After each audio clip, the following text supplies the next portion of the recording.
Mumastreets esocial media mandinoswera ndichiona kuti nyaya dzacho dziri kufamba sei. Tamboenda pakadoma kwazukuru pane nyaya inosuwisa yandauya nayo handiti. So chiteerera kana wanga usati wasubscribe pa this channel ndiri kukurudzira kuti hapana chekumirira. Subscribe, turn on your notification bell kuitira pega patino upload a video you'll be notified. Also tine channel inyowani inonzi Saint Trending TV vazukuru. Let's go and subscribe to channel iyoyo again.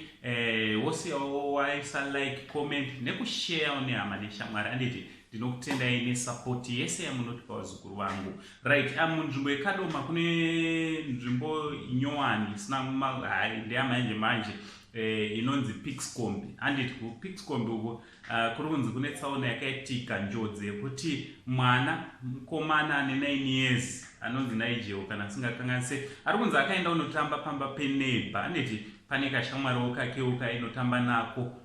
zvikuzonzi ave papo imbwa yepo mazimbo amahomba vamwe vari kuti ibhuwa handiti vanoziva vari kuti mazibhuwa yakabva yamuataka ikabva yauraya mwana. Chinova chinhu chinorwadza zvikuru kuti mwana ofira pamba pemuvakidzana handiti especially such a death yekuurayiwa nemhuka handiti zvinhu zvinorwadza zvikuru kana nharaunda iyoyo inenge yakutorema kana kutogara chaiko handiti ndichingoti may his soul rest in peace handiti mwana akanga ane 9 years uyu mukomana asvika paapfuura tingoti dai mwana anyaradza mhuri ine mwana asvika paapfuura nerufu rwakadai handiti so vazukuru ndichida kukurudzira kuti vana zvimwe zvachona zvinonetsa kuti tingati mwana kumuchengetedza pose akatopinda maybe aisitongopinda mhuka iyi kana kuti imbwa iyi isingatomuatake nekuti muvakidzani aitongoenda ichinogara zvakangozofungwawo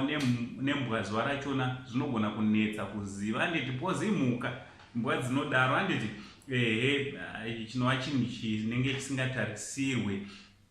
chinhu chinorwadza. Also kune mwana waye akatemwa gweru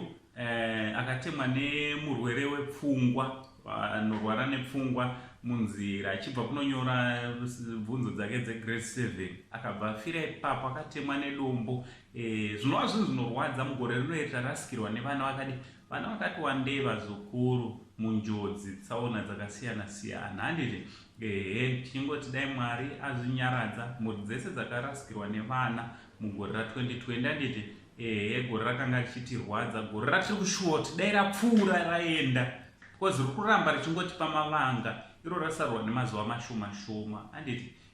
so ngatitaurira mumakomenzi vazukuru tingoshuvirawo mhuri dzine vana vakapfuura zvinorwadza kudai tingoashuvirawo kuti vanyaradzwe naMwari handiti ngataurira nomumakomenzi naUncle Saint the only Zimbabwean uncle pari zvino chibva tati chi much